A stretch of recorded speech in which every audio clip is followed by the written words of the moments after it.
Gente, vamos lá. Continuação do vídeo de fração, certo?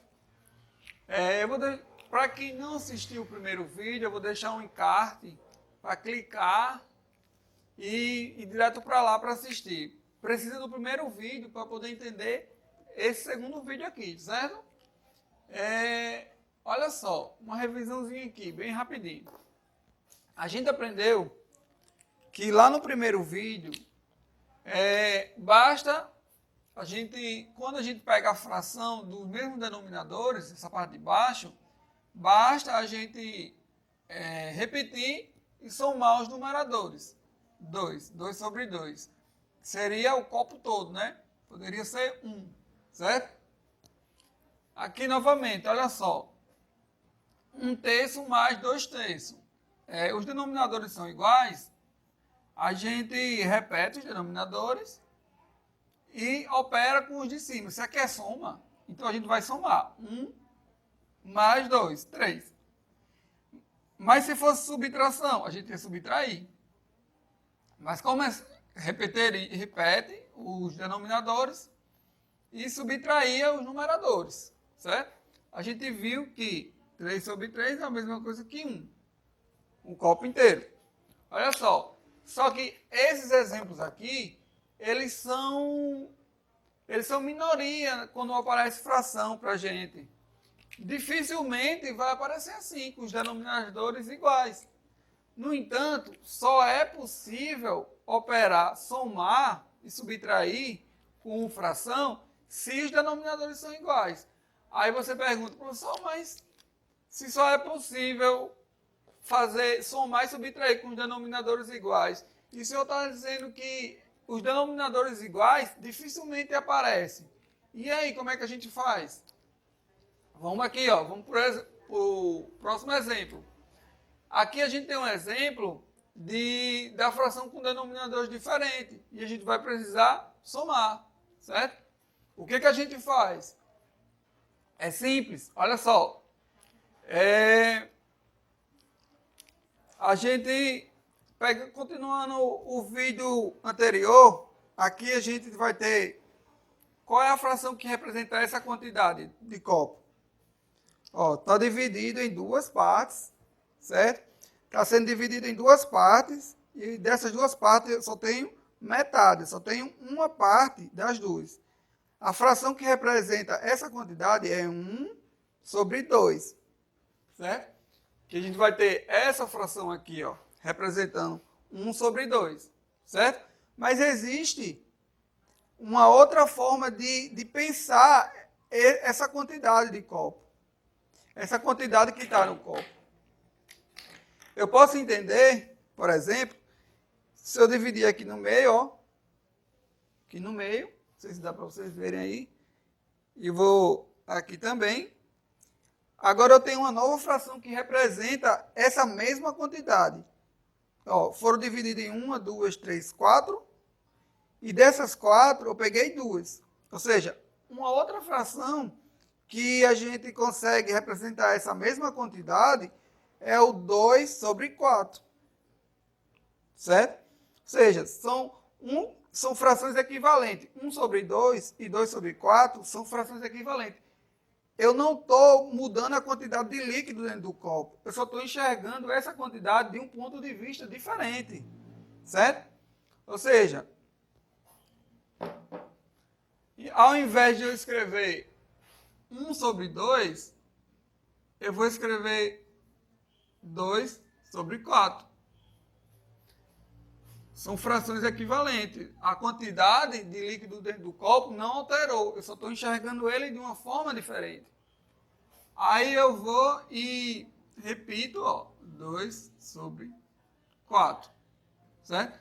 Olha agora, os denominadores iguais. Vai ser conserva, 4, soma, 2 mais 2, 4. Ficou 4 sobre 4. Certo? 4 sobre 4, como a gente sabe, também pode ser expresso como 1. Pode ser pensado como 1. Tá certo? Então, sempre a gente vai fazer isso. Sempre a gente vai fazer isso. Isso se chama equivalência, fração equivalente. Ou seja, Aqui a gente vai treinar um pouquinho esse campo de equivalência. Como é que eu faço para sair de uma fração, chegar em outra fração, sem alterar a quantidade que essa fração está representando, certo? É muito simples, olha só. Campo de equivalência. Eu posso multiplicar em cima e embaixo por um mesmo número. Isso vai me dar uma fração equivalente. Ó. Vou multiplicar em cima e embaixo por 2, por exemplo.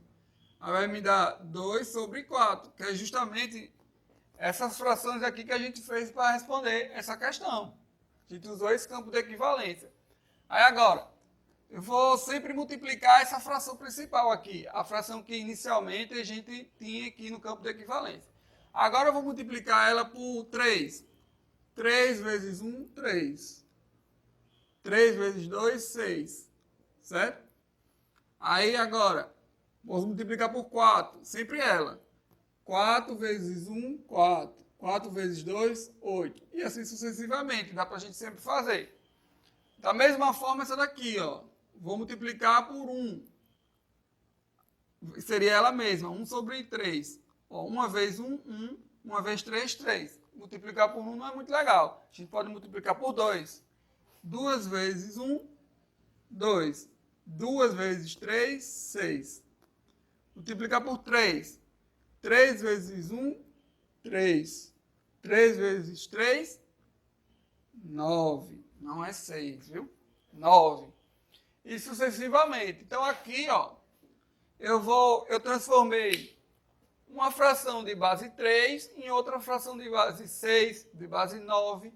E assim a gente pode ir mudando a base, os denominadores da fração, sem alterar a quantidade. Isso vai nos ajudar a fazer as operações de soma e de soma e de subtração. Certo? Professor, só multiplicar funciona? Não, dividir também funciona. Olha só. Se eu dividir por 2 aqui, ó, por exemplo, dá 2 sobre 4. Olha, eu chego nessa fração. Certo? Se eu dividir por 3 aqui, por exemplo, ó, se eu dividir aqui, ó, 3 dividido por 3 é 1. 9 dividido por 3, 9 dividido por 3 dá 3. Dá 1/3. A gente chega a 1/3. E 1/3 justamente essa daqui, ó. Então dá para a gente multiplicar ou dividir, certo? Assim a gente consegue chegar no campo da equivalência e começar a fazer as operações. Aqui eu vou ter, ó, um exercício. Vamos lá. Eu tenho 1/3 mais 1/6. Bem? Aí olha o que eu vou fazer. Eu vou multiplicar por 2. Aqui e aqui. Por que eu vou multiplicar por 2? Porque eu sei que 2 vezes 3 dá 6. Ou seja, eu vou alterar o denominador para ficar igual com esse. Aí essa função aqui, ó, vou botar ela aqui, já multiplicada. Vai ficar 2/6. Aí, ó, repito. Vou repetir também a outra. Vai ficar 3 sobre 6. Tudo bem? Aqui, da mesma forma, vou multiplicar tudo isso por 3. Aqui, ó, essa fração por 3. 3 vezes 1, 3. Já vou direto. 3 vezes 2, 6. Certo? Aí, repito, né? 1/6. Agora vai. 3 mais 1, 3. Agora os denominadores ficaram iguais, ó. Repete. 3/6. Ó, ficaram iguais. Professor, eu queria transformar essa daqui numa fração equivalente a ela, só que com números menores em cima e embaixo. Pode fazer? Pode. Só dividir em cima e embaixo por 3. Certo? Daria uma fração equivalente a ela, só que com os números menores. Certo? Aqui ia dar 1 e aqui ia dar 2. Tudo bem? Bons estudos aí para vocês.